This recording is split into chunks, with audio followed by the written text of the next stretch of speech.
Hey, this is Russell, and I work at the video store, the place that we can go to every week when it's movie night. On days like today, when the store is quiet, I get to chat to my friends about the films and the series that we're loving. All right, let's do it. Let's open up the shop. Did you see that thing yesterday on the TV? It was ready, interesting!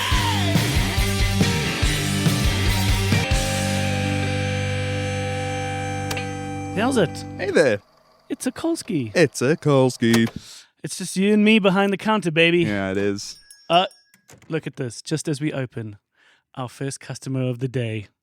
Good morning. Hi. It's a Brett. What a surprise. It's a Brett. I was just loitering outside and I thought I'd pop in. You know what? You are one of those people that wanted to get your video back early so Yeah. that you didn't get the penalty. Yeah. I can't afford those penalties anymore. You're a studious good boy. Yeah, I've got to pay a mortgage now. It's intense, guys. We've got ourselves a Brett De Groot, who has been one of our more celebrated guests over the last few years. You are a performer on theatre Yes. stages across the world. Yes. You put on these productions, many of which are your own, and you are involved in lots of lovely things, which we're going to talk about today. And you're also somehow a lawyer at the same time. Yeah. And you're leaving out exotic dancer, which is my most celebrated aspect. Of Okay. Yeah. But more on that, you can scan the QR code that will appear on this link. And And we've got ourselves a Kolski Matthews, Hey there. who is a video copywriter. Hey, yeah. and an Got it. absolute flop. I'm trying hard not to flop. Cole is also a very accomplished musician and has performed on stage in many of Brett's productions. Yeah. And you guys will be on stage again soon this year. Yeah, which is very exciting. Yeah, Cole and I was actually thinking on the way here, we have known each other since we were 9. That's Golly. lovely. That's a really long time. That is a long because we time. are 74 years old. But it's really something. And like, yeah, our friendship has never changed, but in a good way. Like, Yes. we've just always been. I just love how we have found a way to capitalize on the conversations we'd have in maths class. Like, Yes. we've, Absolutely. like, this is what we're We're doing like now. vaguely doing it professionally. Yeah, now, yeah, you know? yeah. Very much so. Yeah. Oh wait, this isn't Um, professional. I'm going to be leaving. Thanks It can't so be much. professional. And my Take name, off your clothes. my name is Russell. I am the owner of the Bioscope, which is an independent cinema here in Johannesburg.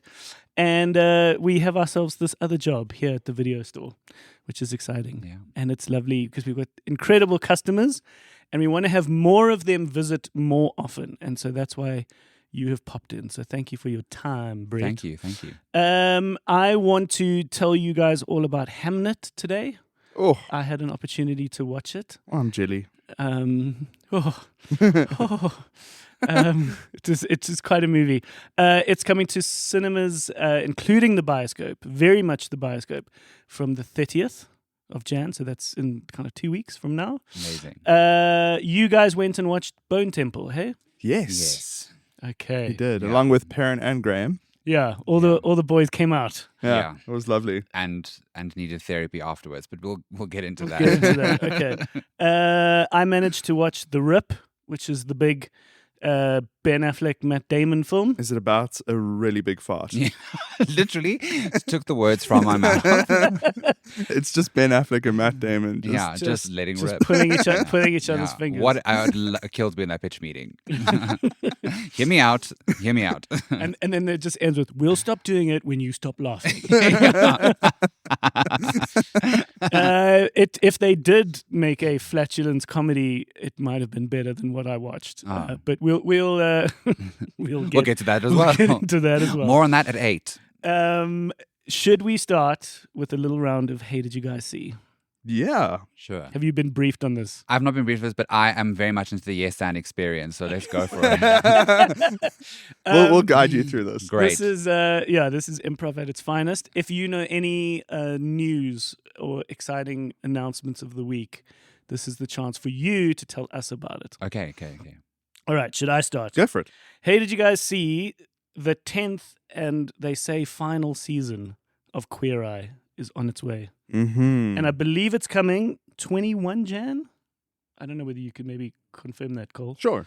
Cole's got his computer out.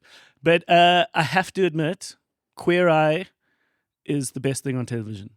It's the greatest reality TV show ever made, in my opinion. Yeah, well, I think it's amongst the greatest reboots in particular for reality. Like the way that they restructured the format, because obviously there was the original Queer Eye, which was... It was Queer Eye for the straight guy. Which... And so it perhaps leaned a little more into... It was also too much into like stereotypes, where I think like what is so great about this Queer Eye is you have varying roasts of coffee, if you know what I mean. You have like every kind of like gay man in that group. Yes. And they're not just working with straight men. And I think Queer Eye for the Straight Guy was very sassy and kind of like, oh, you're going to wear those pants? It's like not that at all. This is like, it's psychological. It's, oh my God. yeah, it's just so really, heartwarming. really brilliant. It's to me, I think the sort of the gayness is such a sort of backdrop. Yeah, it's to the whole 100%. It's a little It's like flavor in the water. The point of this show, if you don't know anything about Queer Eye, is about them rewarding someone who really deserves it with a completely life-altering makeover. Yeah. But not just... And a Not just sustainable like, oh my makeover, God, yeah. wear these pants because it'll make your butt look bigger. Yeah. It's like, you've got to find your confidence. You've got to find your voice. These people get like literally turned around in a way that they could never do themselves. Yeah. You have a good cry every 20 minutes when you watch the show, like binge watch. And it's life affirming. It's what it means to be human. It's what it means to fucking just keep going in life. Because I know this. You can't do all of that on your own. Yeah. And it is fucking hard for humans to make, these big alterations in their life. Oh, you can try here and there, but that takes a lot of courage, a lot of time, a lot of money that a lot of people don't have. So you get this home makeover, you get this like physical makeover, you get this like fashion makeover, you get everything. Yeah. And then there's the one guy who just calls himself like culture, Yeah. which is like a bit of a vague term. But he's the more psychological person. He's Yeah. the confidence and what's inside. I think that's like the major difference between the original and this is Yeah. that you get those sometimes those mildly homophobic straight guys. They'll be like, that guy makes being gay his entire personality. Yeah. And it's so annoying. It's like that's what Queer Eye for the Straight Guy was. It was very much just about the fact that they were gay. It was too much. And Yeah, they were yeah. going to make you metrosexual. Like Yeah. that's the entire Yeah. thing. Like be And like us. they were also playing characters very much, Yeah. like whereas I don't think that's as much the requirement now No. anymore. But I mean, It's just to incredible. be fair, I think it's also just a reflection of if you have a gay friend, your life will turn around. So Yeah, that's, exactly. This is the And lesson that's why of the show. Russell is friends with me. So Yeah, I mean, I need to yeah, touch chiffon every now touch and chiffon. You see, if you've remembered my I've saying, learned. you've Yeah, learned, you live, you learn. I'm so glad about it. That's my lasting legacy.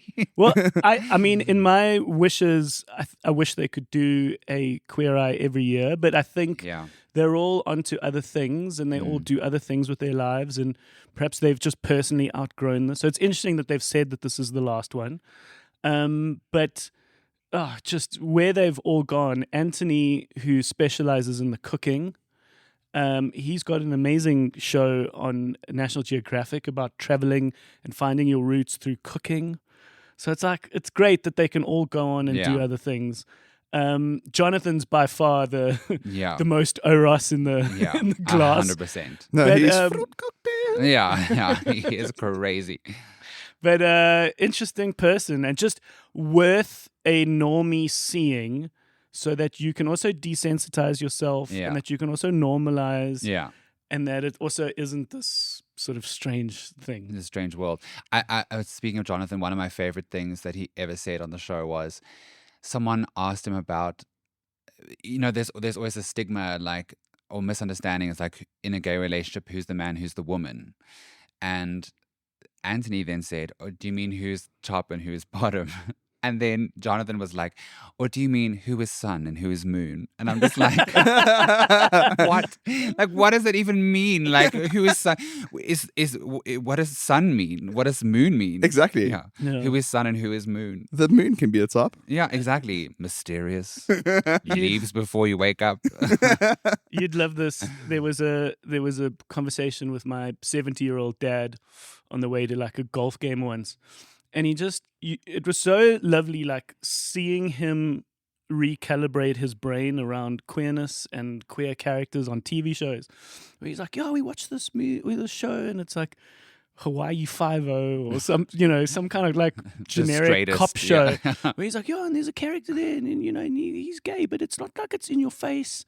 And but it's interesting. And I was like, It's well, not his entire personality. exactly. And I was like, well, Dad, that's interesting, and it's good that you've noticed that. And I was like, you probably find he is gay himself, or a writer is gay, and they are wanting to make sure that you see that they're not always these like over the top characters, which you've always seen in like the Birdcage and Yeah. like they're just normal people with normal hopes and dreams. They just happen to Yeah. go home to a man. It doesn't make a difference. And it was just, I was like, that's great that they could do that on a platform as big as this TV show. And it was so lovely to like have him Yeah, I had that like aha compute. moment with him. Because also another thing which came up in the latest Malcolm Gladwell book, I think it was Revenge of the Tipping Point, was him now with enough time you can see how important Will and Grace was as a TV show. I think we've maybe mentioned it on the show, but certain gay activists were saying that something like the Same-Sex Marriage Act in America was however far away, like 10 years, 15 years, whatever. But through shows like Will and Grace, where you got given actually both sides, Yeah. Will was quite normal. Yeah. Maybe a little eccentric at times. And then you got Jack, who was the actual Yeah. sort of real gay character. But that normalized gayness in the American household Yeah. so much quicker than anything could have ever done. Any protests in the streets Yeah. could have ever done. It And just ran normalized. for so long. And it came about really early in that whole conversation. totally, it was like, radical in its it's time. it's so crazy, and But it's it was like, just a normal dude. normalized. Yeah, And like, that did so much more than people think. yeah, America, what is going on right now? Oh, Just look God. at your history. Jesus. Kolsky, have you got one? I have got one. The news is about Zootopia 2. And Zootopia 2, hey, did you guys see? Zootopia 2 has become the highest grossing animated movie of all time. Okay. What? What would it have beaten? Frozen 2. No, I think it was Inside Out 2. Okay. Interesting. I think. I'm going to fact check this. It was definitely Frozen for the longest time, and then I knew that Frozen 2 beat Frozen. That would make sense. It then could have been Inside Out 2, yeah. Yeah. Yeah, so, Okay. and I still haven't seen it. I also have not seen it.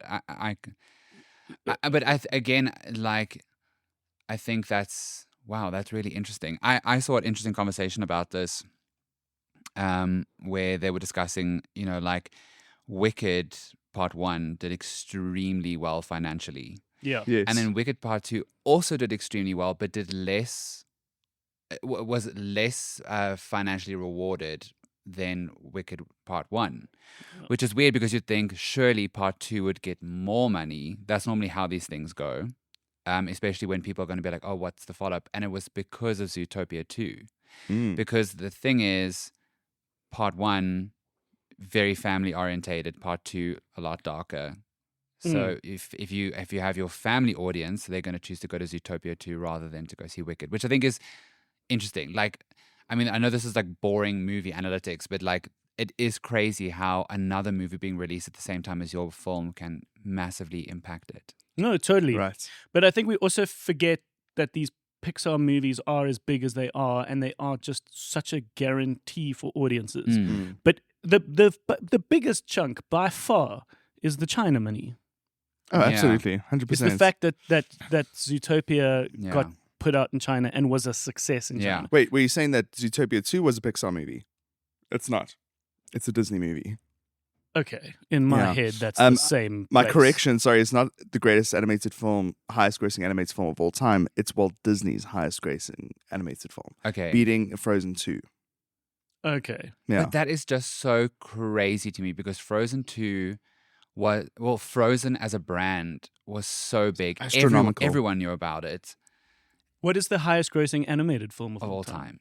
I think in Is it my now mind that- it was. is it- Why do this I is think good. Why do I think it's a Toy Story? No. It could be that Chinese. Oh, that one sequel. that came out this year. That's the highest grossing film of the year. Nijan 2. Yeah. I think. Yeah, did you very could be well. right. But I'm not even thinking about- or it's what it should be is So it should be the Lion King. Yeah. No, but that would redo. be Walt I mean, Disney. This is, I think it's a Google AI summary, so I don't know how much Okay. we can trust this. Mhm. But it's now the highest grossing US animated film of all time. Because Zootopia this 2. all just means nothing. What's the highest of all Yeah, time? this is what I'm trying to find. I'm trying to find worldwide. But thank you very much, Google AI. If you ever turn against us, we are very grateful for Yeah. your input in this podcast.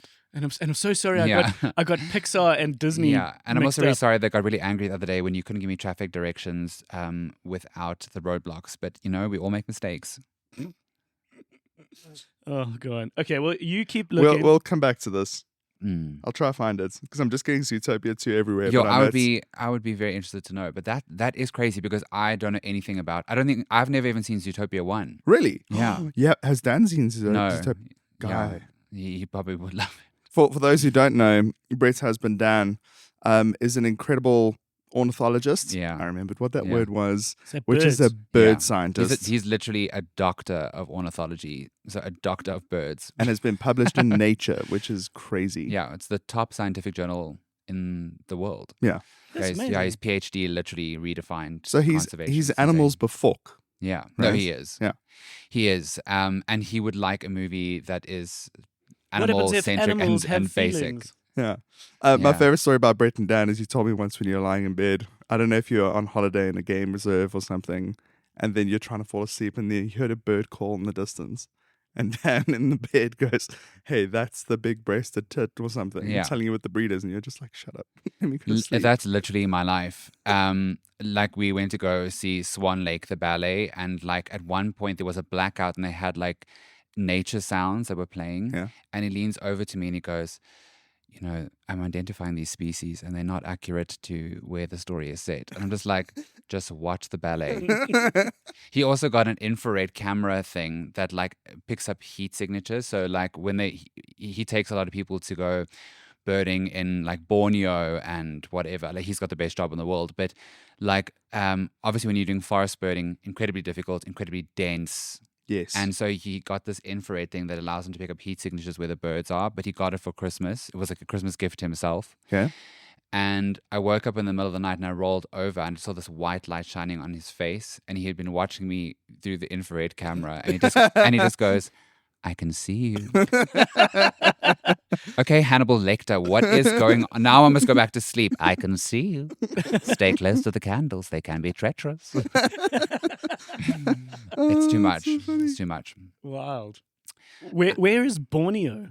It's in It's one of those like I've heard, I know it's a place. Yeah, so like Malaysia and Borneo, they within the Indonesian archipelago. It's there. Okay. Yeah, That's good it's sort enough of for me. there. Yeah. But it's amazing. I mean, yeah, Dan does get to go to places. I love how this has become a podcast by Daniel. But it really is. He goes to the most fascinating places, and if you get to go with him, He does like guided tours. yeah, or- yeah. Wild. And like we went to Bali, and everyone else goes to like the specific side of Bali, and we went to the north where no one else goes because he wanted to go see this bird. And it was the best experience of my life because it was completely untouched, pristine, Mm-hmm. like no tourists. It was unreal. There is a TV show on Netflix that I think he would really like. It is like a crime-solving whodunit. Oh, the bird detective. Yeah. Don't worry. Knee deep. Knee deep in it. It's called The Residence. Yes, The yeah. Residence. Have you seen it, Cole? We spoke about Yeah, it. I love The Residence. Yeah, it was an Yeah. interesting one, like where everyone's enclosed in a room and it's a whodunit. That room just happens to be the White House. Yeah. And someone dies, and Yeah. who did it? There were 1 or 2 episodes that we could have culled, Yeah. but in general, we had a spunky black female ornithologist detective, Very which is cool. like, how interesting. Yeah. So many subgenres. Yeah. Yeah. Do you have any news? What is the catchphrase I have to say You're again? going to say, hey, did you guys see? Hey, did you guys see? Okay, so hey, did you guys see that Cats the musical is coming to is in Joburg at the moment. I went to the opening last night. Yeah. Oh. Blew my tits clean off. I mean, I have seen Cats 5 times. I saw it. It was very pivotal in my career sort of shaping my career. I was 4 years old. My parents took me to the State Theatre and we saw Cats for the first time. I was there too. It's insane. Blew my mind. I still remember it. Like, I remember them coming through the audience, and I just obviously as a child, your imagination is so much more elastic that you just like believe that these are cats. Mm. And then Mnet did a special where the original West End cast they did a pro shot of it, and I recorded it on Mnet. Now, you can speak to many a musical theatre person of sort of my generation. We can tell you when the ad breaks were in You that watched recording. it so many times. I wore that tape out. Yes, It was like smoke and sparks by the end. What do you Yes. mean by a pro shot? As in they filmed it properly. the performance. Yeah, yeah. And I mean, it really is. It will always be like the most iconic thing. A lot of people. The problem is a lot of people when they think of Cats now, they think of the movie with Jennifer Hudson, whatever. Do not think about that movie. Well, That I want to movie touch on was it. horrible. I want to touch on it for a sec. Why did that movie fail, in your opinion? Because Cats is not a movie. Okay. Cats is an experience. Cats is a live experience, and sometimes with musical theatre, that can't translate through the screen. Sure. Musical theatre is a very So different medium. it was just doomed from the start, in your opinion? Yeah, Absolutely. because I think part of what makes Cats amazing is not making it real. You've got to fill in the blanks. It's like what they try to do by CGIing the cat suits on. That took away probably one of the most fundamental things about Cats is that the costumes are so clever and every cat is so identifiable on stage. And a Cat is also, it's more than a musical. It has some of the best music, and I promise you, I dare you to go and watch Cats and not fall in love with the music. It is an exceptionally written musical, but more than that, it is an athletic feat. So if you go and watch Cats, you are more astounded by the fact there is a 20-minute dance sequence. Is that the one where the cats fight the dogs? No, that's Cats and Dogs, very different. No, but there is a scene in the musical the where Peaks and the Particles. That's with two tribes of dogs fighting, which the cats. because that was definitely a point where I was a very open, blank canvas, young, going to art school kid, and at that point in the musical, I was like, "What the sweet Jesus is going on?" And I leaned forward, and I remember my sister's boyfriend also doing the same, and we both looked at each other and we were like, "What the fuck are we watching?" No, and I had the opportunity once to deal with the woman for an event at the Bioscope, and she had a history of musical theatre, and she was someone who'd traveled with cats for years. Did the productions kind of very similar to you. And I was like, "Yeah, there's that one song where it's like, what the fuck's going on?" And she was like, "Yeah, we know it.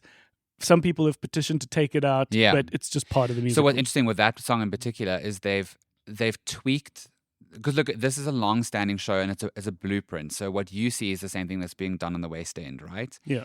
But they have tweaked it. Okay, have they reduced that? And that song has been moved into the second act, and it actually makes a lot more sense now in context. Oh, cool. And it was one of the best parts of the show was like the little tweaks that they done, because like I said, I know this show so well because I obsessively watched the pro shot and I've seen that live version so many times. But I mean, it's an insane show. There's a 20-minute dance routine in Act 1, at the end of Act 1, called the Jellicle Ball. Any musical theatre performer knows it. It is 20 minutes of non-stop extreme dancing, like ballet, technical stuff that you've never in your life seen, lifts, kicks, rolls, acrobatics. So that is why Cats doesn't work on screen, because when you get to filming something like that and you're trying to do it on CGI, you're just not getting the same thing. It's when you sing it right in front of you and you're in it, you're part of the story. That is what makes it so impressive. I heard a very interesting fact about the hundreds of thousands of condoms that got used in the production of Cats, The new one. just in general. Have you heard about this? No. There's I'm some, not really up there's to date some, on my condom statistics. There's some staggering amount of stats. And then the fun reveal is that it's got nothing to do with sexual activities. They use the condoms to cover their packs inside the cat suits. And they need a condom because they sweat so much in the cat suits. Yeah, that makes total sense. That otherwise they would fry from the perspiration. But the production of Cats goes through hundreds of thousands of condoms. Yeah. And knowing some of the cast members, I can see why. Some of them get used for their intended purpose. Yeah, for other reasons. What was the anus story? What was the Dut story? With that cats? they had Julie Dench's cat asshole. Yeah, and then there's the asshole cuts of cats, which is elusive now. But sorry, what first existed and then what had to be CGI? So they had the cats had assholes, and then they CGI'd them out. Okay, so someone in one of the early was like, they screenings was like, can we remove anatomically they have to have the asshole. If they were real, they needed to shit somehow. And then obviously watching a 20-minute dance sequence with these little cat assholes, are like, can you CGI them out? So someone was obviously like, you obviously obsessed with assholes, and but couldn't honestly, stop looking at them. For anyone who's seen that movie, please erase it from your mind and come and just watch the live version to see what it's actually supposed to be, and you will be changed. I'm so excited. There's certainly a reason why such a magical show has existed for so long. Yeah, literally 35 years. And okay, so it is on now. Yeah, at Monte Casino. At Monte Casino, in the big one. Yeah. Okay. I have an update about our animated films globally at the box office. Okay, I was getting nervous. It's actually interesting to go from 5. So 5 is the Super Mario Brothers movie. Okay. 4 is Frozen 2. Okay. 3 is Inside Out 2, because we remember that being really big. 2 is now Zootopia 2. And 1 is Ni Zha 2 from China. Ni Zha 2, yeah. And the difference between Zootopia 2 and Ni Zha, to show you just how big that Chinese market is that Russ was talking about. Zootopia 2 has grossed 1.7... That can't be right. What, billion? It says, it should be billion, but it says mil. So that doesn't make any sense. Yeah, it no, should they be just billion. made a mistake. Typo. And then Ni Zha 2 is 2.1 billion. That's the difference between like a film that's basically only performing in China, I assume. No one speaks a word of it outside of China. Yeah. We don't know anything about Ni Zha 1. No. We don't know anything about Ni Zha 2, but for some reason it just did as well as I also it did. think that's why, I don't know if Avatar was released in China, but I would assume that Avatar is designed for super international release, because that's why the script is so basic. Exactly. It's more universal. What is this? Like it's so like basic, like no. Who were you imitating there? Have you not seen like the viral clip of Kate Winslet speaking about her like behind the scenes thing, and she's like swimming up to a pool noodle and she's got to like rub it, and she's like, "What is this?" She's crying, and because it's the dead whale. She's like, "What is this, what, daddy?" Yeah, it's the dead whale. You know, I'm sorry. I know you guys are probably speaking about Fire and Ash already, and I wasn't invited. Let that sink in. No, I'm just kidding. But just one thing on that, please. James Cameron, I know you listen to this podcast. Just get a screenwriter in, just anyone, just to write your scripts. And you will be amazed at what can happen. Because I don't think they're bad films. I think they are great films. They are engineering marvels. They change cinema every time they come out. But I just think we need to like stop repeating plot points. Is that also within the same film? When the young boys call each other cuz. Yeah, I'm bro. Bro. We on an alien planet. Who is a bro? I mean, I think it makes sense because they're Jake Sully's kids. No, but he doesn't talk like that. We've spoken about this. He does. He's like the bro guy in the first movie. I don't know. I just think that a lot of it is too. It's too simple. But then I thought about it and I was like, I think they designed these films to be.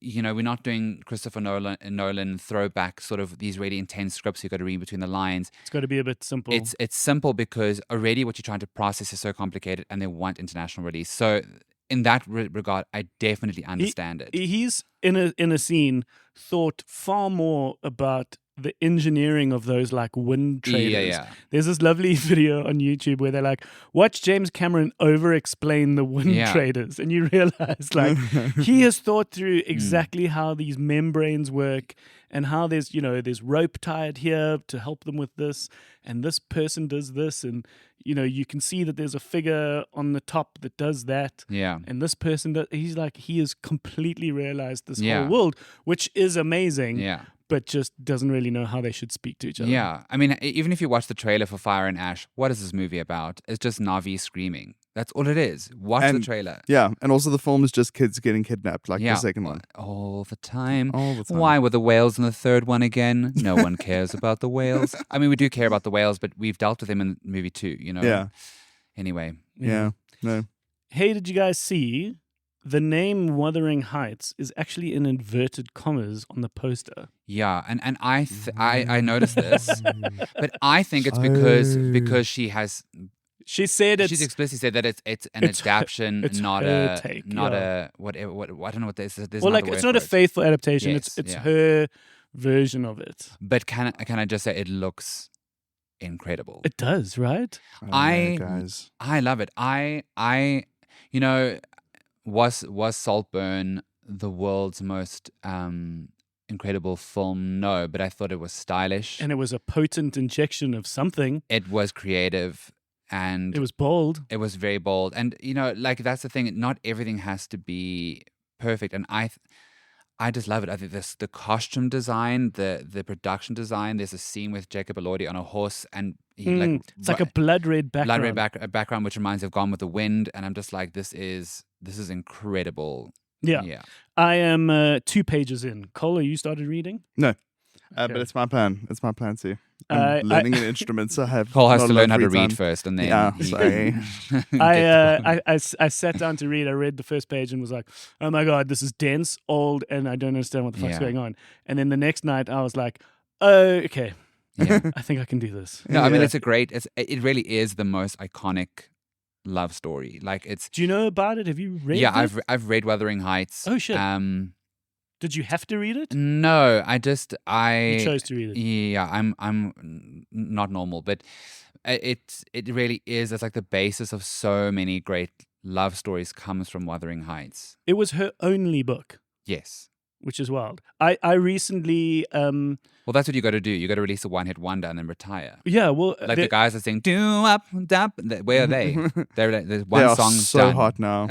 Hanson. Hanson. Yeah, Hanson. They are. Hanson are Fucking love Hanson. Hanson. No, they had more than one song. At the time, they had a full album of bangers. Yeah. Maybe you listen to them. but The rest of us, the rest of us normal are lives, people, Russell did not. I am working my way through all the books I should read, like the real all-time classics. Congratulations. No, thank you. It's enriching my soul. Yeah. I recently read The Bell Jar, which is Sylvia Plath, which is Damn. also a one and done. Mm. Like all these women did like a few poems Yeah. and then they just did one and then they died. Yeah. Okay, Sylvia Plath made sure she died. Emily Bronte, I think, was sick. She had TB. Yeah. That was the thing. Yeah, Emily wished to have another. Yeah. They got really another- successful and they got like tuberculosis. Yeah. What a but, time. Yeah, we'll get into it. Okay, but it looks interesting. It looks exciting. Tickets are on sale for Yeah. Wuthering Heights. I think it's a very Bioscope thing. Oh, totally. Speaking about very Bioscope things, this is a story for the pod. I'm sure everyone knows that, well, maybe this is a peek behind the curtain, but this is recorded in the Bioscope. So I'm reminded of one of my pivotal Bioscope memories, which was coming to watch Nosferatu here. And people came dressed up, which I think is quite, Yeah. it's interesting. I think it's cool. But bizarre because they're dressed as Dracula, which kind of isn't Nosferatu. But anyway, we come in, everyone is dressed up around us, and we're sitting in the middle. And now, for those of you who know, Nosferatu, quite a few jump scares, very intense film. And this one guy got up to go to the bathroom, and he was wearing a cape, right? So he went to the bathroom, and he came back during one of these really intense scenes where the guy is sort of approaching Count Orlok's grave, his coffin, and as he gets close, obviously he reveals his body. And as that happened, this guy came running back into the movie house because he didn't want to miss anything. So he like came running back in, and as he ran back in, he tripped over his cape and fell. And so everyone was screaming at the jump scare, but also at the literal 4DX experience that's happening next door. And Shane, this poor guy was so embarrassed. The rest of the movie just like kind of sat there with like his head between, and it was Sorry, just Cape Guy. It was so Cape Guy, if you're listening, I Thank you remember you were for- seen. Yeah, you were seen. Not for the right reasons though. Like I will never forget. Sure. Okay. Anyone else got any others? I have one more. Okay. I don't know if it's lame. Maybe two more. Hey, did you guys see that Zoe Saldana is now the highest grossing actor of all time? People love to do this fact. It means fuck all. I know it means fuck all, but it's a fun fact. But highest grossing in what way? She earns the movies- most, or the movies she's No, in the earns movie the she's most? in have earned the Yeah, most. see, So but I Avatar don't know if that has and- any correlation. Not Yeah. always. No. You got to be the right person for the right role. Yeah. So it's great that she got those roles, but I mean, millions of Yeah. other people did the rest. Like I don't like Avatar sells because of James Cameron. Sure. You know, Yeah, and, yeah, I'm not saying anything about the star power of Zoe Saldana. What I'm saying is there's no direct. It's not a star vehicle because No, you it's get not. films No, with the and star that's why- vehicles. That's why I don't know if it's. Yeah, it's not the greatest. I think fact, but I she's- mean, it used to go to Scarlett Johansson Yes, Yeah. because of Now- Black Widow. and Jurassic World. When she was in Jurassic World, she got bumped up. Mm. Okay, but now it's Saldana again. Yeah. Okay. Yes, okay. And the other very lame fact is that we're getting the 8th Paranormal Activity movie this year. Okay. Oh, next year, I've watched 2027. none of them. I've None of watched the them. first None of one them. and I couldn't sleep afterwards. Yeah. And then I grew up. I'll never forget my friend Justin in the cinema of the third one, which the first three are kind of this interconnected story told Yes. from different angles. And it was very well designed because it wasn't originally designed to be like that. There was just one story, I think. And then when the sequels came out, they designed this entire narrative around Like why a the sort wife of was. universe. Mm. Yeah, well, kind of like a self-contained story Yeah. set in 3 different houses or something. I've got a lovely question for you, and we should ask every guest this. Yeah. We've had a question on the video store, which was, what was the movie you were too young to see But then saw. but saw? And that's always a nice one. But more specifically, what one moment in a TV show or a movie that you saw has scarred you for something very normal, like showers or getting out the bed or, some normal practice. Like Jaws When swimming you in were the sea. young- Like when I was young. Well, yeah, you've probably grown out of it by now. But I- what was a specific movie I- scarring? A movie I was too young to see, for sure, but I saw anyway, was the Rocky Horror Picture Show. Cool. Because my parents loved it and they showed it to me because I had like this affinity for theater. But like when they get to touch me Mhm. and you got Susan Sarandon rubbing her boobies, Mm. it's a lot for a 7-year-old to be digesting. But it still stuck with me. But that didn't scar me in any way. But I just remember, even when I was little, I was like, I shouldn't be seeing this. That's what I'm saying. Is that they actually Yeah. those are two different two different ones. Something that has scarred me for something normal though, and it has nothing to do with my age because I was already in varsity when I watched this movie. Black Swan, when she has the little like hangnail and she pulls and then all the fucking skin comes off her finger. Yeah. Yeah. It's absolutely horrifying. I hate it. If I have a hangnail now, all these like little like skin, like your cuticle. Yes. Yeah. If it just starts, I'm like, oh, this is Black Swan all over again. Like it's that scene. Yeah. It was so visceral and like intense. I'm not necessarily a horror person. Like I'll watch certain horror movies, but I don't like all slashers or whatever. yeah. I have nothing against them, it's just that they don't really appeal to me. But so I nothing like that. I also remember something maybe from my youth. Do you guys remember in House of Wax, the remake, where they had Paris Hilton in it and she runs on that gridded floor and they stab her through the floor through her foot? Yes. Never saw it, but yeah. That sticks in my brain as well. So if Can't you're remember- walking downstairs. I can't remember anything else from that movie. I just Yeah. remember that. The scene in Sixth Sense where he wakes up and goes across the passage and has a wee. And while he's weeing, you see the shadow of something walking down the Yeah. passage behind him. Yeah. My childhood home had a very similar layout where I walked across the To the passage bathroom. to the bathroom, and I struggled to wee for a bit. Yeah, and famously, very small bladder as well, as you love to remind us. Lovely. All right. What we like to do now is play a little round of What Movie Am I? Okay. It is, you'll see a card. I'll do it first. Mhm. And the card has got prompts. You've got to kind of scan the card. One or two of them can be very obvious. So if Yeah. it's too obvious, don't say it. Mm. And then if you know the name of the movie I'm talking about, Yeah. you've got to shout, "Oh, Captain, my Captain." And the first person to do that gets the chance to To get, answer. it, get it Okay. right. This is a game called What Film Am I? And we stock it at the Bioscope. All right. Okay.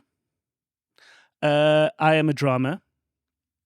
I reunited a Broadway cast.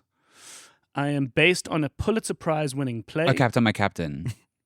Okay. Rent. No. Oh. No.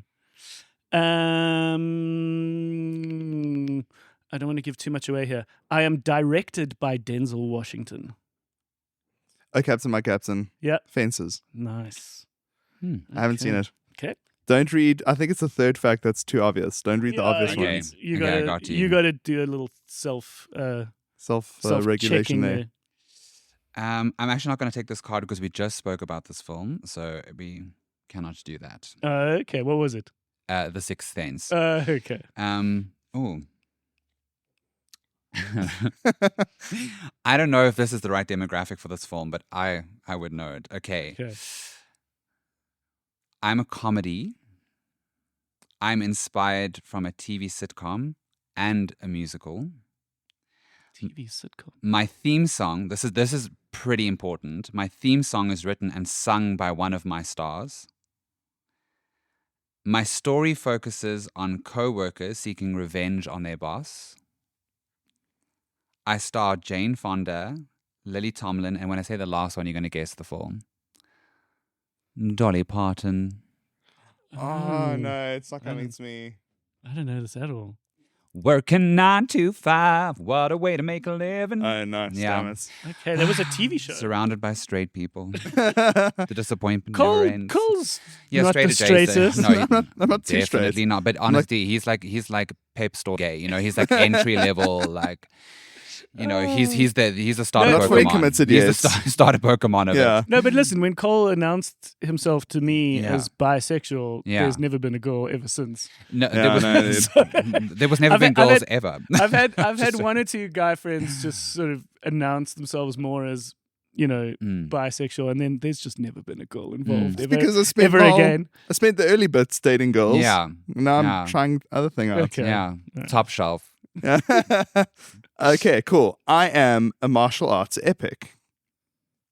Some of my scenes defy gravity. Oh, Captain, my Captain. Yeah. A Crouching Tiger. Hidden Dragon. Hidden Dragon. Well done. Lovely. Yeah, that great movie. I won 4 Oscars. Nice for people to remember. Unreal. Wow. Michelle Yeoh, Yeah. famously. Yo. Oh, here's a customer. We got to get to work. Hold on one sec. So I just finished watching Rental Family and I'm feeling a lot at the moment. I haven't felt like this after a film in a long time. I mean, it's one of those films that you go in and you know it's by a Japanese filmmaker and you think, okay, it's going to be filled with lots of Japanese nuance and Japanese themes and so on, which there is a lot of, but it's also so universal, all the themes and the truths that's in this film, and it kind of shows you that we are more alike than we think worldwide, because I could relate to so many of the of what the characters are going through. And I mean, the film is 1 hour and 50 minutes long, and you would think a film that long would feel long, and it would be like dialogue heavy and very chatty. But what struck me about this film was it was in the quiet moments that it really hit you. It's it's fascinating. It's just such an interesting experience watching a film like this, with so many quiet moments where you just need to think for yourself about what everyone's going through. And yeah, such a profound story, truly unique. Definitely something I would recommend everyone go and watching. I think this is going to be my favorite film for the next 2 or 3 years. Oh, thanks, Boa. Thanks, Boa. He's a champ. and lovely that he came to watch it at the Bioscope. It's a heartwarming film. Have you seen Rental Family? I've not. But think now you'd love I it. want to after this. It is so lovely. Yeah. It is such a lovely film. And I'm going to just keep screening it because I think it's just one of those lovely pieces that just the world needs. We all need reminders of lovely, life-affirming, beautifulness, which is very similar to Hamnet, which I do want to talk about, but I think let's rather get bone temples and hangdongs out the way. Zombie hangdongs Yeah. and what I believe to be quite a lot of like Satanism and demonism And blood. and blood. and gore. So let's chat a little bit about Bone Temple and then we'll end on a more heartwarming Hamnet. For Afrikaans listeners, this is Die Beenkerk. Yeah. 28 Why- jaren later. Later. Later, It's thank very- you. it's pretty- some names just don't work in Afrikaans. No. Like Blade Runner is Lem Hardloper. What? And I remember someone saying SpongeBob for Hoekbroek. Which I thought was funny. I don't get it. SpongeBob SquarePants. Hi. Sorry, guys. Surrounded by English people. It's so hard for me to be. Brett, why did you want to join Cole for the screening of Bone Temple? So I've followed these films for quite a while, and then basically last year, Cole. Is it last year? Yeah, it was. Yeah. It's so weird because they come in such quick succession of one another. Yeah, but, people have argued that Bone Temple came a little bit too close to 28 years later. I disagree because if we all remember Dead Man's Chest into World's End, Yes. guys, Yeah. that was the prime time of cinema. Like you knew those everything was. Pirates of the Caribbean. There was a year between this and the next one. You remembered what happened. Like you were on the edge of your seat. That was prime cinema. I'm sorry. No, but Pirates of the Caribbean was peak cinema, and we've gone fucking downhill since then. Can we go back to the trilogy of Pirates of the Caribbean? no, the argument was that it could have been still this year, but perhaps a little bit Maybe a bit later, later, this yeah. year. It was like But this is the just thing. a bit too soon. Films go to die in January. Yeah. This is where studios send film to die because it's such a bad season for box office usually. And 28 years later, The Bone Temple has grossed less than half of what 28 years later did so far. So it's got a very underwhelming box office performance. Sure, Which is- because it was put out to Which is put out in sad. Yeah. So anyway, Cole messaged me and randomly and was like, "Do you want to come with me to see 28 Years Later?" And I was like, "Yes." I actually weirdly did not realize it was coming out. And normally I have like my finger on the pulse of these kinds of things, but I was like, "Okay, let's go and see it." I thought it was a great film because it's 28 Years Later is, if you haven't seen it, it's an interesting exploration of the zombie genre because you're dealing with a very insular story that fits into a much greater world, but it's basically a little boy's experience of the zombie apocalypse with his father for the first half of the movie and then with his mother for the second half of the movie. Oh, very good elevator pitch. Bro. And Jan. the juxtaposition between, and I know this sounds so woke, but it's not intended this way, between masculine and feminine energy and the way that we as children are influenced by the harshness and the toughness and the violent masculineness of the world versus how we as children are influenced by the more tender, more motherly side of things and getting in touch with your emotions and how those two things can be both poisonous and helpful. I thought what was great is what I do think with the sequel is it helps you understand the first one a lot better because the first one, it's got this incredible last 15 minutes. It's like tonal whiplash. It's beautiful and it's really cathartic. And then there's a complete handbrake turn. Sorry, I just clicked and I realized I'm on a podcast. But it's this handbrake turn. It's very random and the movie ends on a very random note. But this is all explained in Bone Temple, why it ended that way. But yeah, I don't know if I can go into the film yet. But okay, no, sure. But you've been following all of them. Did you Yeah. watch 28 Days came first? Yes, 28 days, 28 that was weeks. So 28 Days was the original, which Yeah. was this very DIY, very interesting. The zombies were fast, Yeah. which was something radical at the time. It was very punk rock. It was very cool. Then there was Weeks was the was the sort of more cash grab sequel that didn't have Danny Boyle, right? Yeah, and it wasn't and great. that wasn't that great. But it had a kick-ass opening. Yeah. Oh, cool. It had good elements. and Yes. then many years later, we had the original people sort of come back for now 28 years, Mm. and of which there was one, and now this is the sequel of the Yeah. Years trilogy, because they announced it at the beginning that there was this trilogy, but the problem is it's a bit of a mouthful. 28 years later, the Bone Temple. Yeah. So people are going to get confused when Yeah. they're talking about which one we're actually talking about, because they were quite close Yeah. together.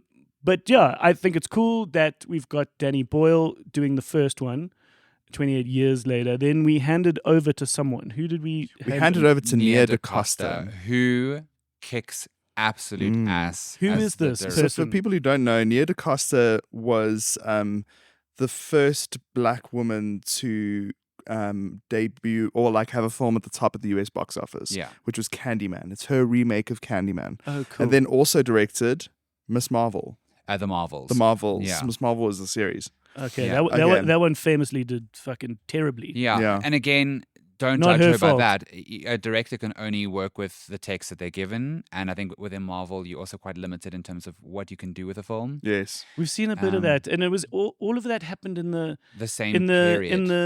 this is all in the aftermath of Yeah. Marvel when they Yeah. had the big Endgame. adventures and Yeah. Endgame, and how could anyone top that? Yeah. And then they handed it to a bunch of art house directors. Yeah. So like Chloe Zhao Yeah. with Eternals, and now her with the Marvels, and it's like Yeah. they were like set up to fail. Yeah, because you've got someone that has such a specific hand, and you are basically holding the paintbrush and not letting Yes. them do it. Yeah, So it's Exactly. interesting. Okay, so that's who Nia is. Okay, and for you, Cole, what was this film like? I have a hot take that I think that Nia DaCosta is a better director for the 28 Years films than Danny Boyle. I agree. Okay, cool. It is. I think there is a far more delicate focus on character. Mm. I think like a far more softer hand, Mm. but still set inside the brutality of this world. So it And made it let me more focused. qualify. This film is extremely brutal. Like, Yeah. I don't think anything can prepare you for how realistic the brutality is, and it is it's jaw dropping. Yes. You would never say that a woman has directed this, but like Cole says, the thing that she gets better than maybe Danny Boyle, and again, Danny Boyle is a fantastic director, but she is really good at, here's this extremely gory scene, but look what it's doing to this person. Yes. And I think that is where her finesse comes in. Like, she Yes. was great at showing the emotion behind Yeah. the torment that these people are going through. I think the other thing that it does really well is zombie films. At least I was trying to think of this in the car on the way here, and the only thing that came to mind was the Walking Dead series, where what we're dealing with thematically is obviously a dystopian world with monsters inside of it. But the whole discussion is around who's more monstrous. Is it the monster or is it man? Mm. And that's what this film does with the cult of the Jimmies, which is the characters that are introduced in that tonal whiplash scene at the end of the first 28 years later. With the leader played by Jack O'Connell, for people who don't know, was in Unbroken and Sinners.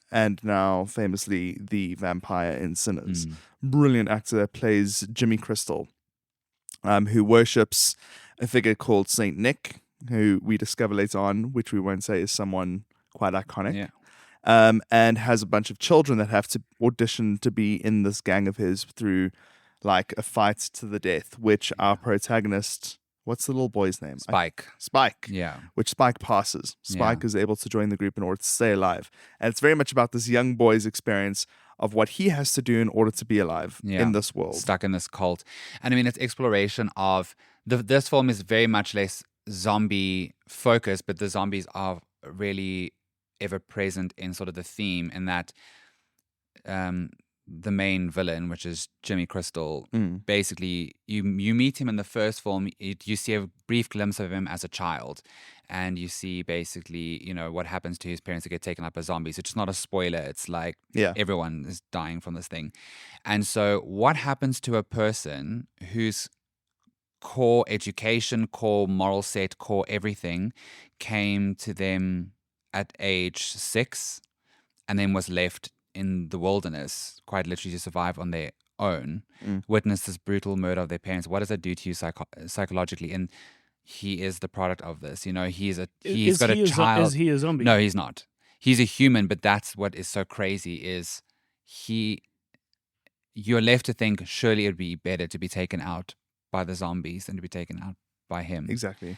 He is. You don't want to be stuck with Jimmy Crystal. He is a nightmare. Like, because he's got a child's mentality and everything is, you know, this warped perception of the reality. He like worships the Teletubbies, like weird things that would only happen to someone in that situation. I think that's what's so interesting is even his character is modeled after Jimmy Savile. Yeah, and obviously because in terms of the canon of the stories, Jimmy Savile was a huge TV personality at the time for children.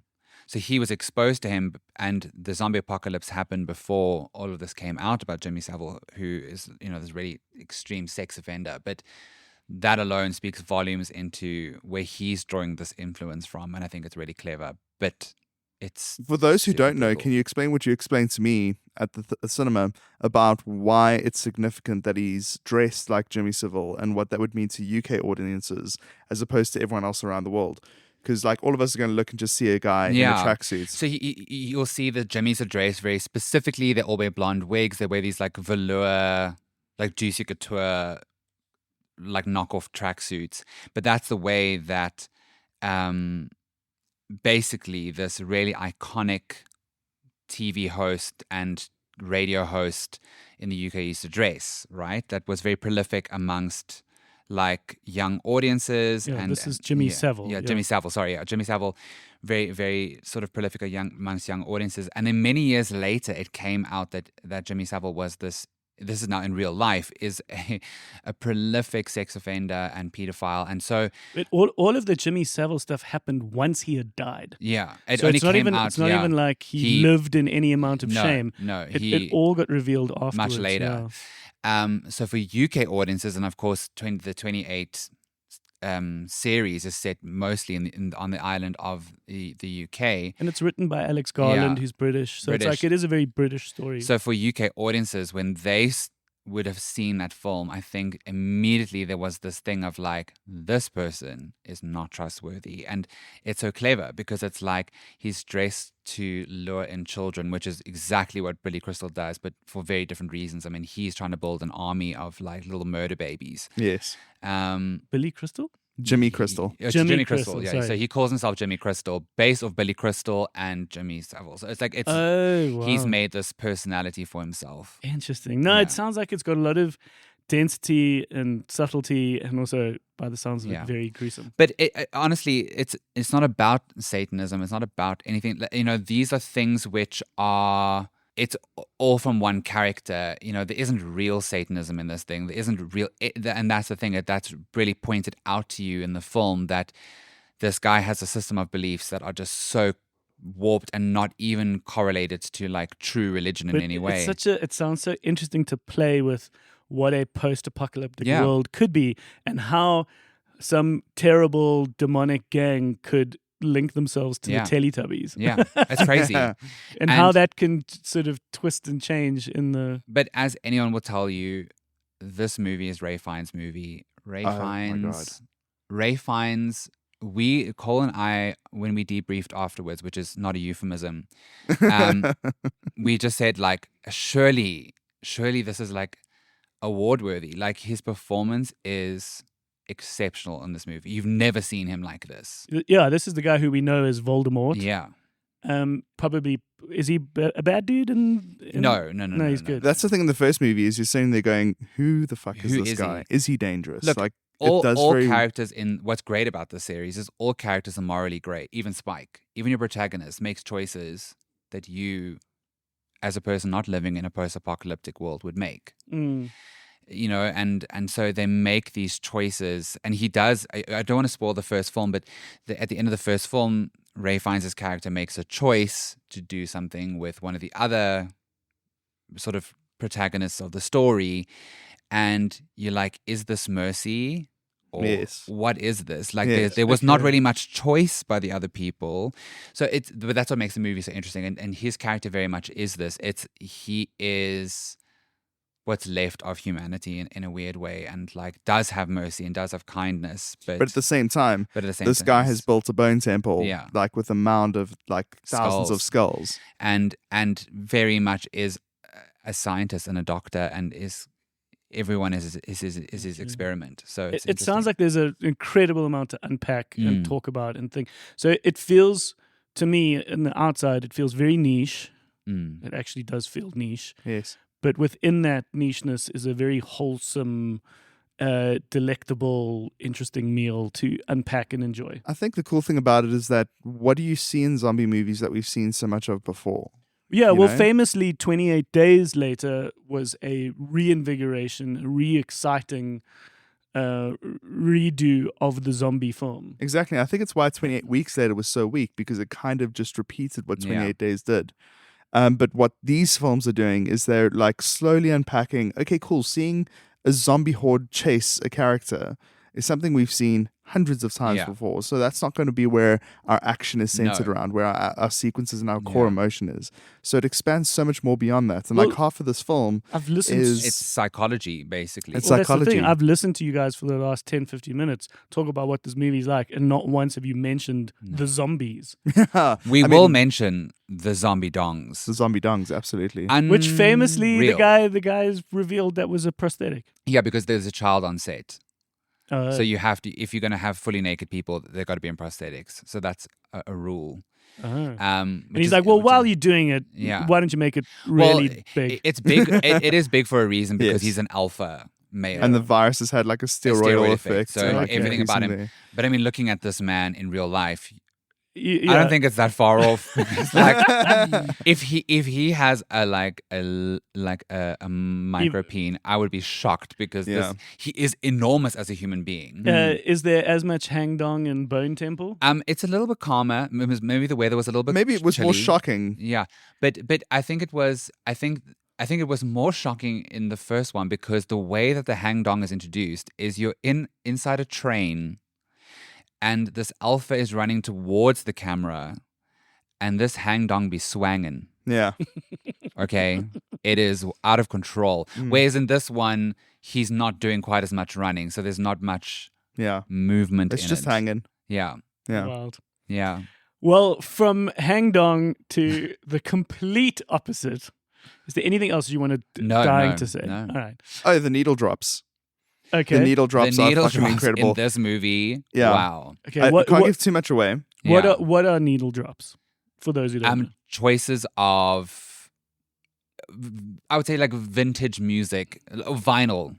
In Yes. But it's a needle of- drop it's- is a choice of not score but soundtrack. soundtrack, Yes. but also from a very specific Era. time period. Cool. Yeah. Yeah. Okay, so there's good And- music in Yeah, this. there's basically there's last a music fif- video that happens Yeah, at the end the of the last film. 15 minutes of this film, if you can survive the brutality of the first half of the film, the last 15 minutes will satisfy you in a way that you like. Okay. It's And great. and then we've obviously set ourselves up for the third because they say that yes, it was a trilogy. There's a Yes. very cool reveal that happens at the Yeah. end of this film Okay. that sets up the third Yeah. film really well. And I also feel like obviously there isn't. It sounds like it's a film you want to enjoy on a big screen, but it almost feels like these movies have been made for you to watch when the time is right.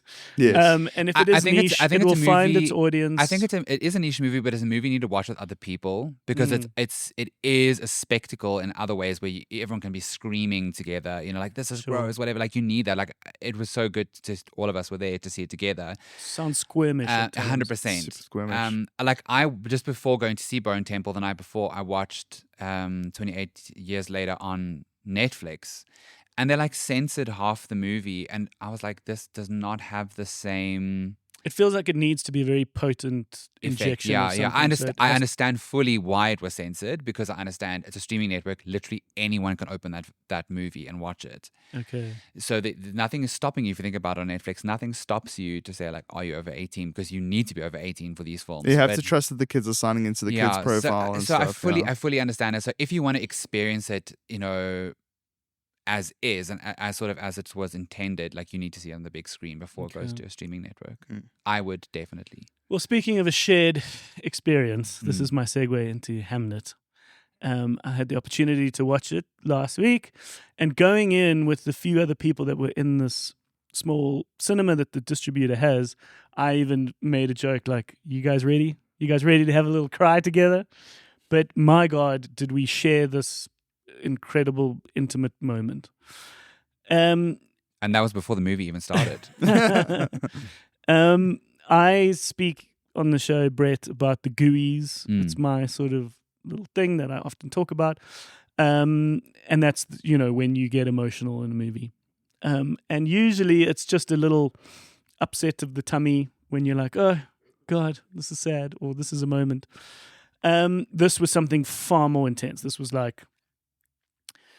something quite special. I haven't had an emotional reaction similar to this since I watched the movie Lion. Have you seen Lion? And sometimes you just need a sort of a slower build up so that when these moments happen, you just let yourself cry. It's not a sort of a quick moment. It's more of like a release. And so it is really and honestly one of the most incredible films I've seen in a while. This is the story of William Shakespeare. And what is so lovely, I don't think I'm necessarily giving this away, but they don't actually sort of tell you it's Shakespeare. You just know it's Shakespeare until much later when someone once 2/3 into the movie says his name. So I love the fact that you're watching the story of Shakespeare, but it's never like 10 years ago, if this was a Miramax film wanting to be an Oscar darling, they would have said, oh, Shakespeare, this is Shakespeare. Don't forget, this is Shakespeare. So this is far more subtle. And this is him at the start of his career as he gets going. And he meets this incredible woman who becomes his wife. Her name is spelt like Agnes, but it's pronounced Agnes. Agnes.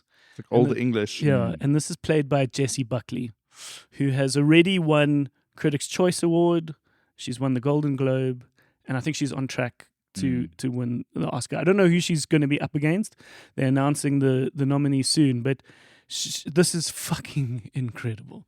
And so she plays the mother, and basically this story is about the tragic passing of one of their kids, Hamnet, and what leads to Shakespeare then writing the play Hamlet. But it is just a beautiful, elegant, easy story. She is this very interesting character in that she's sort of almost like a woman of the forest. She's quite primal and simple but very smart and knowledgeable and a little bit feral almost. And, there are these beautiful scenes of them. And then, of course, this is the tragic passing. And so I think I just want to mention at this point that we all know it's going to be sad. And we all know we're going to cry. And I was afraid that perhaps all of this had set me up so that when I was now watching it was going to be overhyped and it was like, cry now, cry now, cry now.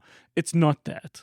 It's just this beautiful, slow build up to these moments. And I also want someone to know that there's this incredible moment at the end where you get the catharsis and you come around and you sort of feel healed so that you don't leave this experience completely devastated. And I think that's important because quite a lot of movies, it's very hard to sometimes want to sell. escape and you can't. No, and it's very hard to sell. Like we've had this joke where Perrin has spoken about a film like I Saw the TV Glow, and he's like, it's absolutely devastating. You have to watch it. And I was like, why the fuck would I want to watch that? It sounds horrible. I'm sure it's incredible if I got tricked into watching it. Yeah. But I don't want to go into that. Yeah, I mean, it goes for any kind of film. If you think about like iconically like 12 Years a Slave. Why would you go into that? It's like it's going to be hard. It's going to be there's going to be black hard people to whipped. Yeah, like why the fuck would I want to watch and that? like you just see these snippets of Lupita Nyong'o, like her performance is so incredible, but because it is so realistic, you're like, I don't know if I can put myself through that. Yeah. I mean, I have watched the movie and I haven't watched it for this exact it fucking was reason. so devastating, and it scarred me, and which is, I suppose, the purpose of the film. But like you say, So you also want people to feel I closure. At the end. I want you guys to know that that there's this beautiful experience in watching the movie, and that although you will cry, there is a healing in the movie, which is so important to know that it just makes for this incredible journey for you to watch the film, and especially with other people, and perhaps with someone that you love close with you. It's delicate, but it's just lovely. And like another thing we talk about here, which is, how did the film leave you? So a little later on, we'll talk about The Rip real quickly. I fucking 10 minutes after watching that movie was like, I feel nothing. Yeah. Can't remember what their fucking Out of names sight, were. out of mind, yeah. That's the worst thing a film could ever do. Our good friend Leon van Nierop, who's one of South Africa's most accomplished film critics, that's his thing, which is how do you leave? How did you leave Bone Temple? Yeah. You've got this fucking sickening feeling in your gut Tense. and tense or whatever. And so for me, I felt like I'd gone on this incredible journey. I felt healed. I felt sad. I'm on the cusp of being a dad. I don't know whether I've told you this. Did you know that? Congratulations, no. No, literally, when this episode comes you have out, to wait like to monetize it to tell me. on Friday, it's arriving. What? Yeah. Why are It's we recording a time. podcast? Yeah. Go and paint a nursery. Yeah, no, the nursery is very much complete and done. Good. But so this film also felt very different for me, where it was about what it means to have a child if you were to lose one of your children and the tragedy of that. So it hit me in many ways. And then when I just haven't stopped thinking about it. But even when I was watching some of the EPK,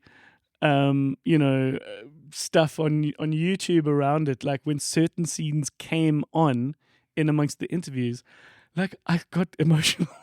Again, So I was like crying in an EPK, and I was just like, fuck, this movie is good. And so I can't recommend it enough. I just think it is just so magical. It's one of those things where you're like, what an incredible gift to now have this film in the world that can just be enjoyed and forever. those performances, I mean, they are both, Paul Mescal and J.C. Buckley, incredible performers. So I think there's no better vehicle for that story than the two of them. They're really good at subtlety, at very natural acting. And I just feel so happy for Chloe Zhao. She made this what a very director. simple, very indie, beautiful film, Nomadland, which won Best Film at the time. And she won Best Director. She won Best Director, making her one of two, now maybe three, females who've ever won Best Director. And she then got handed this huge Marvel vehicle, which Cole, I never watched, but Cole, you said Eternals is good. I loved Eternals. It is good. Yeah. The problem is It that is it's like good. a series shoved into a movie. Yeah, That's and only so issue. If they gave her 4 hours, Yeah, so it would probably be one of the best Marvel movies. But it was the just beginning compacted. of the change of appetite, where these big vehicles came out. Everybody thought they were going to be, huge, easy juggernauts, but then everyone realized, oh no, like people are fucking tired of superheroes, and so unfortunately, you would hate this to now ruin her career. Yeah. And so it's so cool that she returned to what is, in fact, a very simple story. You needed a forest, you needed a beautiful English location, which thankfully can be relatively preserved and available for you in the UK. These childhood performances, like the kid who plays Hamnet, should be up there in award season. I don't know why. I guess it's just, If we it's can just the way nominate these Timothée things. Chalamet, who's also a child, we can surely. But yeah, I can't recommend it enough. So much so that I actually need to almost tell our staff that when this movie plays, we've got to be very aware of like what is happening outside, more so than normal, and almost like give people almost like a bit of space when they come out. Like something's got to perhaps change. They shouldn't just come out to a lively Bioscope lobby like we all. So much so that I almost thought Portia, who's this lovely, like very maternal figure in our staff, Just handing out hugs. she should just be at the door, like just being like, "I'm here for a hug if you need a hug." Like really, honestly, that's like without it being cheesy, like that's kind of what you need. Crazy. I remember, so I've got this tradition with one of my best friends, Manette. We both massively into movies. Manette is a fantastic producer. She was one of the producers of Devil's Dorp. And all these massive true crime documentaries. That's all her work. So we started a thing in varsity. We studied film and documentary together. She, one of my many degrees, we started a thing where we'd watch all the Oscar films. Like when it got to award season, we'd try and like get them all. And the one time we invited my cousin with, and we were like, well, why don't you choose what we're going to see? And she's like, well, let's go watch Still Alice. It was the last time we ever invited her because Still Alice was so devastating. I don't know if you've ever seen it. It's got Julianne Moore. I think she won an Oscar for it. Okay. It's basically a story about either Alzheimer's or dementia. It's like it's early onset Alzheimer's. That's what it is. Cool. And that it was very similar. Like when you came out the movie, you actually, the three of us who are very talkative people, just walked out in dead silence and drove home in silence, like you were just taking in and trying to absorb what you had just seen. And we in film school obviously watched a lot of movies, and I'll never forget watching City of God once in the afternoon lecture, and we were all at Wits, and we walked across campus, and most of the students had gone home by like 4:00, and the sun was setting over sort of the Great Hall stairs in this big sort of expanse on the way to the parking lot. And 4 or 5 of us, usually very charismatic, bubbly theater kids, film students, art kids, we just fucking walked in silence. And we just, nobody said a word. I mean, I felt like, the same when I watched One Night in Paris. I was very aware of that. And I remember thinking at that earlier age going, oh, this is the magic of cinema. Yeah. This is really the magic of cinema. There's got to be movies like this. There's got to be the gushy stuff. You know, that's also and it's like the best vehicle for it is. On the complete opposite, I've mentioned it before, but I'll just mention it again because this is topical. After watching Mad Max, like the way you drive home, especially if you have a manual car. Well, I drive like that normally, so. But I said to the friend that I watched it with, like, how was your drive home? He's like, drove like a maniac. And I was like, me too. It was just rubbed grease on my forehead, like. Yeah. Witness me. Yeah. Sprayed the deodorant into my mouth. Yeah. Well, just one last little thing on the rip. This is a Ben Affleck, Matt Damon. It's a big action. Well, it's interesting to actually say, how do we make an action movie in 2026? I think a previous incarnation, like a multiverse where perhaps COVID didn't happen, where Will Smith didn't, slap his career into sort of Hollywood jail. This would have been a much bigger, hyped, bad boysy type movie. A real Jerry Bruckheimer-y thing. But instead, it's interesting that it is far more subtle, mumbly, nuanced, and like trying to be a bit smarter than it probably should be. To the point where you're like, what? Who? When? Everyone's fucking lying to each other. But it's an interesting premise, which is like we are part of the drug team, the narcotics team. And when they raid these houses that either have a lot of drugs or a lot of money, there's a lot of bureaucracy in what happens, especially with money. They've got to count it on site, and they've got to confirm the exact number of bills and money so that it can be validated and it's done in this particular way so that no one in the team can be stealing or embezzling or changing it and all this kind of stuff. Yeah. So there's this moment where they've got to count an incredible amount of money, but the people who own the money are perhaps coming at them and could be shooting through the walls. Everyone seems to be lying and backstabbing. So there's the recipe for something very tense and exciting. And I don't know. It just fell a bit flat for me. Damn. Yeah. And sort of at the end, when you meant to sort of be sighing and cheersing and going, "Whoa, we did it," you're like, I'm left cold. Damn. I wonder if there's not something to be said about like, maybe I'm wrong, but there feels like there's a lot of movies made nowadays. There is a lot of, the market is very oversaturated with films. When but maybe it wasn't this way, but when we were like teenagers, for example, it felt like there were these, you knew every movie that was coming out. Yeah. And I think there's more because of streaming and like the alternative routes through which films can be made. You're getting a lot of content, and because of that, you kind of get desensitized to what you are watching. So like sometimes it's like maybe it's not a bad film, but it's like I've seen so many films like this because there's been so many made. Like no, and we are and getting, to be original, it becomes harder and harder to be original. We are getting increasingly more and more film literate, where we know these tropes and these things, and it's a little bit like Cole earlier saying, how many times have we seen zombies run down the road? Maybe not that many, but in our head we've seen it 100 times. A lot of times, yeah. We've probably in reality seen it twice. Yeah. But in our heads we've seen far more, and so we are smarter. And so that's why I always find the most fascinating question is materialists, which is like, how do you make a rom-com in 2025? And now with The Rip, it's like, what is different? Is it for the better? Is it for the worse? What do we still want? What are we not getting? What are we getting more of? What makes more sense?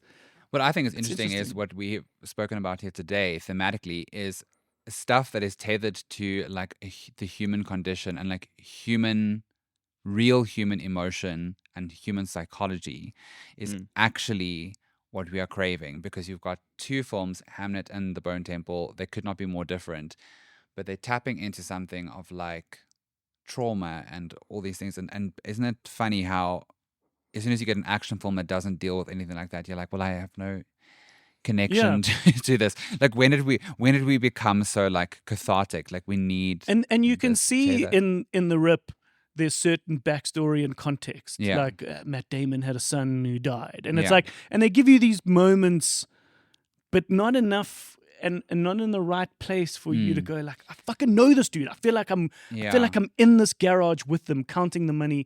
Oh my God, who the fuck's at the door? It's like they get this angry call. I don't think I'm giving much away, but they get this angry call of like, like, get the fuck out of there. We're going to be there in 20 minutes and we're going to fuck shit up.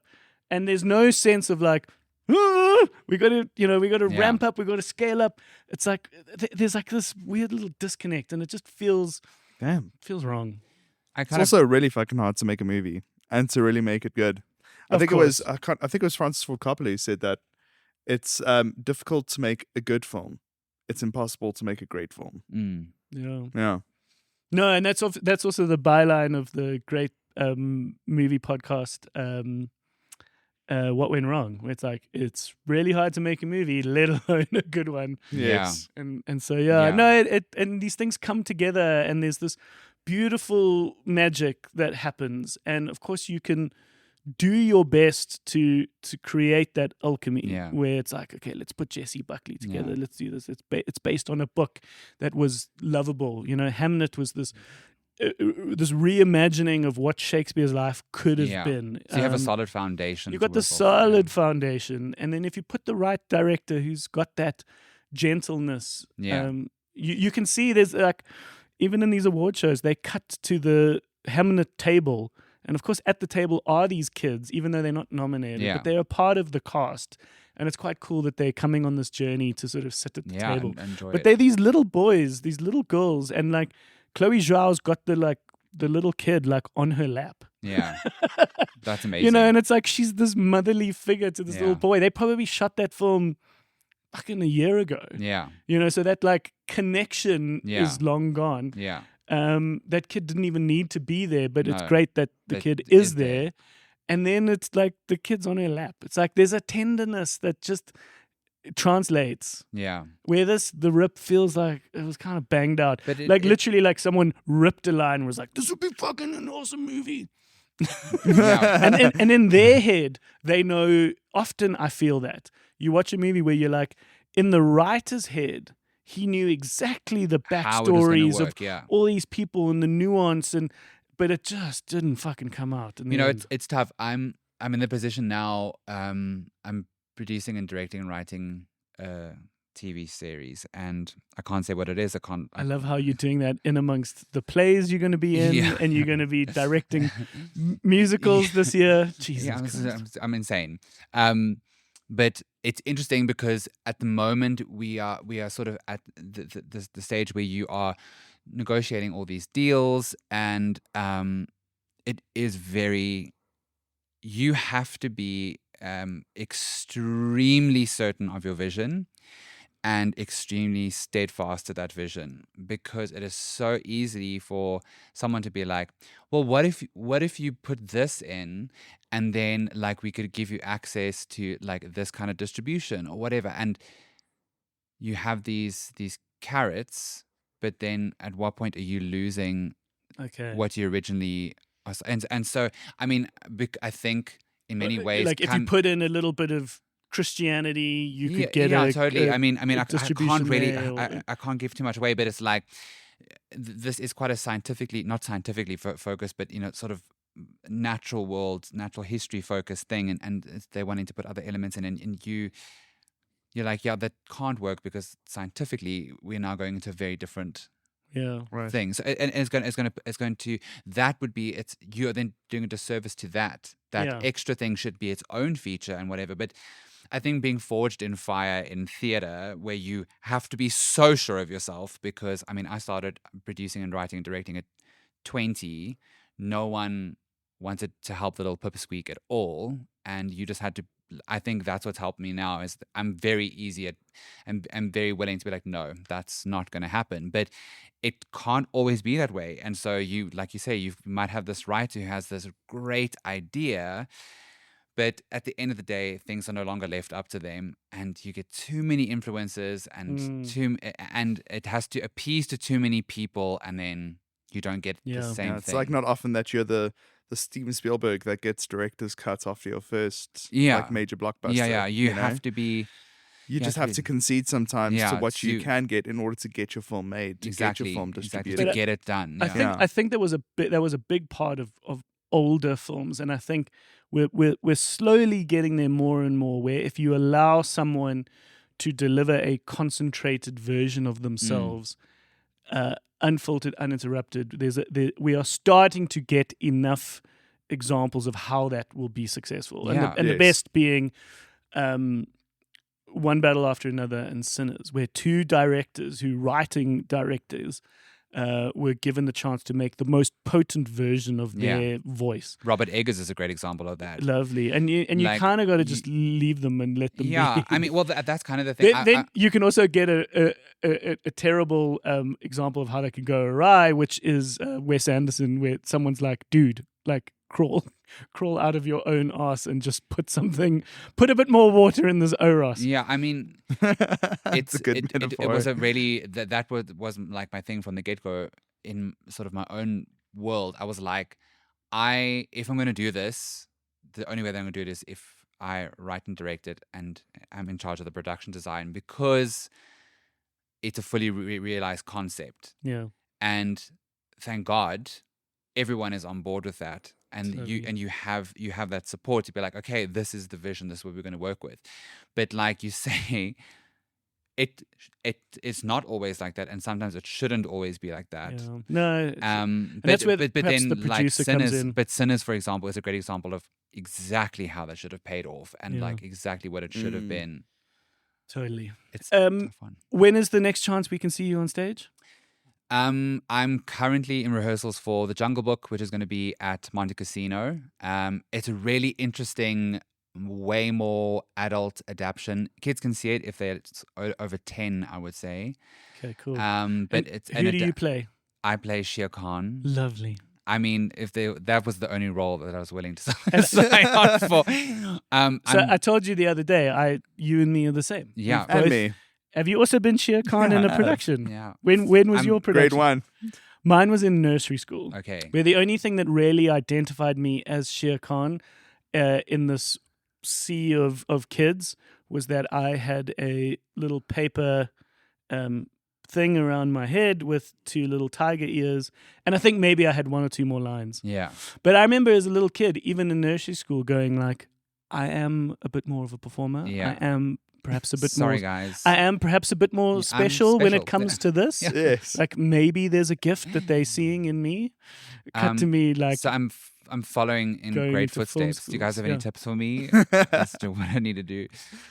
What is this going to involve for you? Are you going to wear like full outfits? This is what I think is so cool full- about the show is it's not at all what you are thinking. There's no one in sort of these mascot outfits or anything. It's like I said, it's a more direct adaptation of the actual Rudyard Kipling book. It's directed by Daniel Geddes, who is an amazing theater maker. I've wanted to get on the show for a while now. Yeah, and Dan also just happens to be just the nicest person in the world as well. Super talented. It's original music as well that's been written, so it's not Disney affiliated. And what they've done, and what I think is very cool, is the entire set is a massive jungle gym, like Okay. upscale jungle gym. And we are costumed as if that character was a human, what would they look like and who would they be as a human?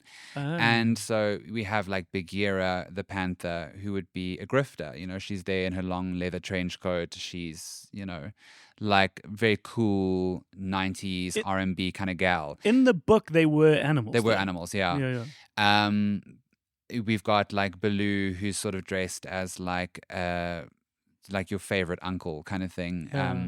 I wear, because I play Shere Khan the tiger, I wear like a convex orange overall that they've ripped tiger stripes into, which I think is Yeah. awesome. That's very clever. Okay. But you then are still going to be animals.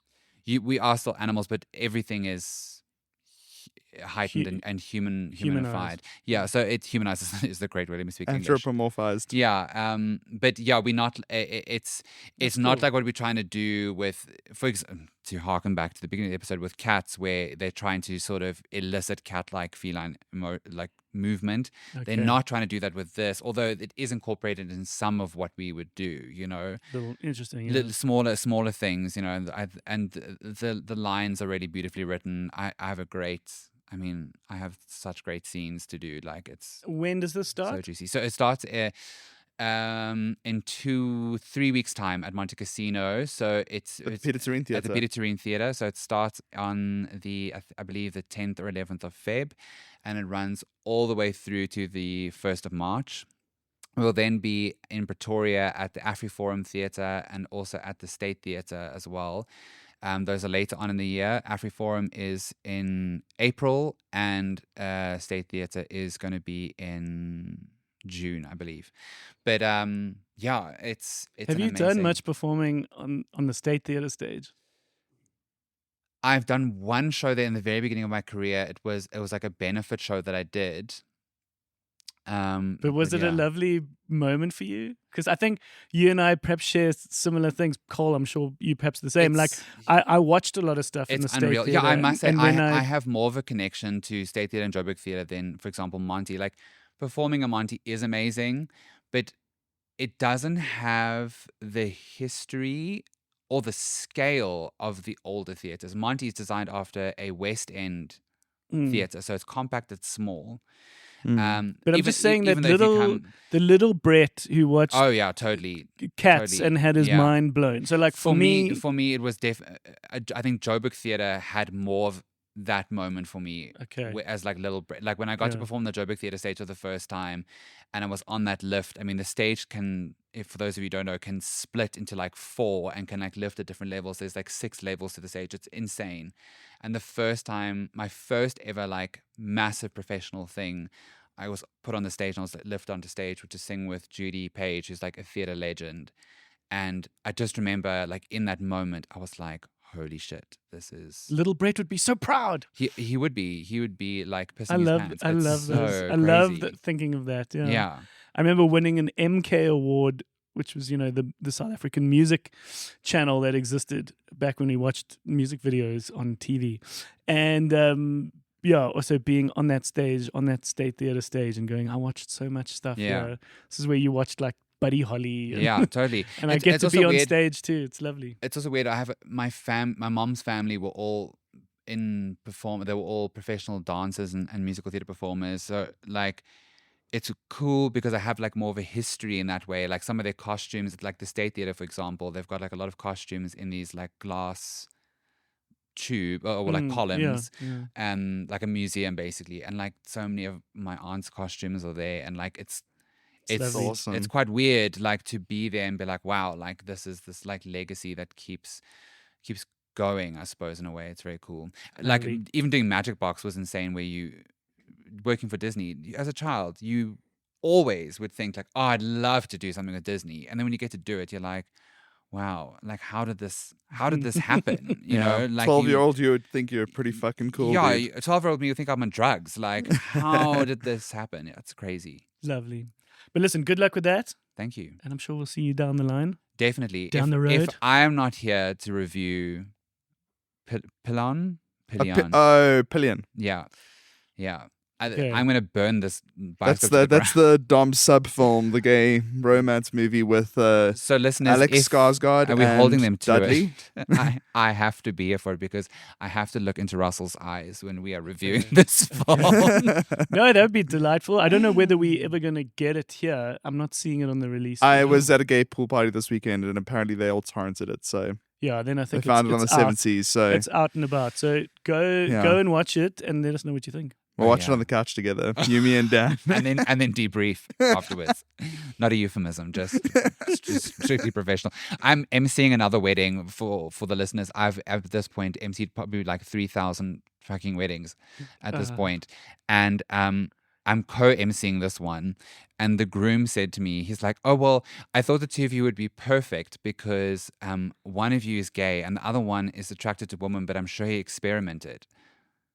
Oh, really? Is And that the reason? And well, I was like, what? Like, I don't know if he was being serious. And this poor guy just was like on the other side of the Zoom call, like, he's never met me before in his life. So what I assume that means is like his jokes will be like straight jokes and my jokes will be funny. So that'll be the difference. Your wedding story, when on your first appearance at the video store, still remains one of the best things we've Oh, the horse call story. recorded. The horse school story. There was another one that you told off air later, which I loved, which was with your law background, your law practice that you have. There was that one guy that wanted to get married at Mug and Bean. Oh my God, I forgot about this actually. What was this? Like, what was the I don't know line? why these things always happen to me, but basically, yeah, this guy, they wanted to get a divorce. During COVID, everyone wanted to get divorced because we were all locked indoors with one another. And this guy contacted me and he was like, can you divorce me? He's like, I'm in big trouble. So I was like, oh, okay. He's like, yeah, well, basically I got married to, I'm getting married to someone. And I went to go renew my passport, realized that he was still married to his first wife. And it was because they weren't going to get married. They weren't going to have a ceremony. They weren't going to have anything. They were just going to meet like this wedding officiate and get married. This is the new marriage that he. This is the old marriage, the first marriage. Oh, okay. And I was like, okay. And he's like, yeah.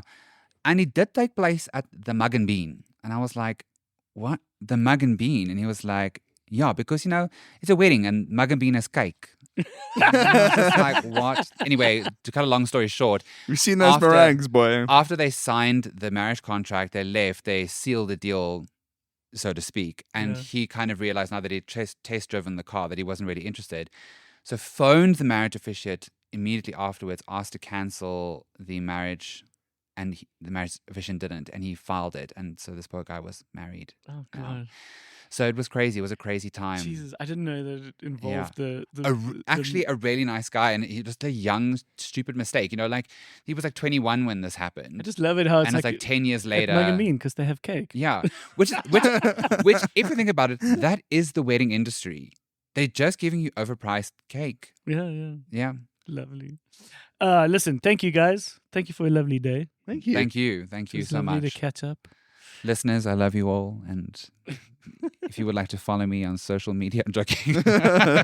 Yeah, we'll certainly put a tag. No, but I was really kidding no, about I that. know, I know. But lovely. Thank you, guys. And listen, Cole, you going to look after the shop next week, eh? Hey. And the week forgot about after that. For the because next Russ 2 weeks, Better I'm clean gonna those take a break. windows. Russ has got a big thing happening. Yeah.